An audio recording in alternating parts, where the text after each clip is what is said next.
انبیاء علیہم السلام کے بارے میں کچھ عقائد۔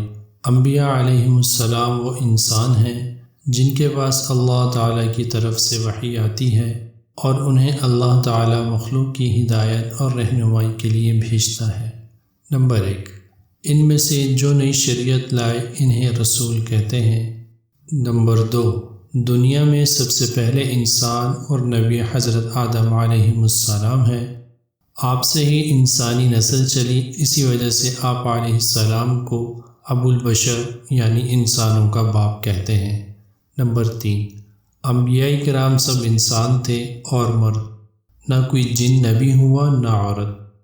نمبر 4، انبیاء کرام شرک و کفر بلکہ ہر قسم کے گناہ اور ہر ایسے عیب سے پاک ہوتے ہیں جو مخلوق کے لیے باعث نفرت ہو۔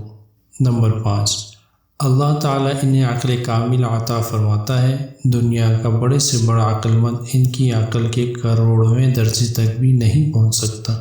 نمبر 6، نبوت اللہ تعالیٰ کا فضل ہے، کوئی شخص عبادت وغیرہ کے ذریعے اسے حاصل نہیں کر سکتا۔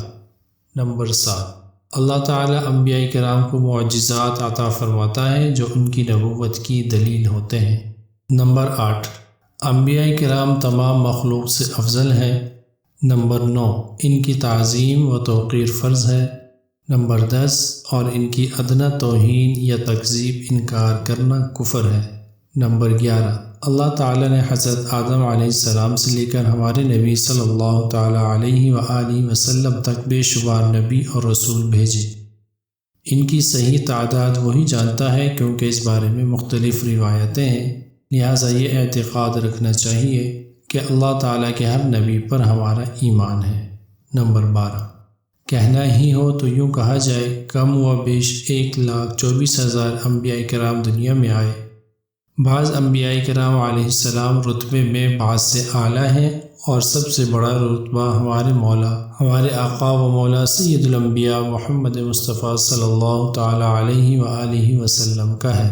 آپ کے بعد اب کوئی نبی نہیں آئے گا اور آپ اللہ تعالیٰ کے آخری نبی ہیں۔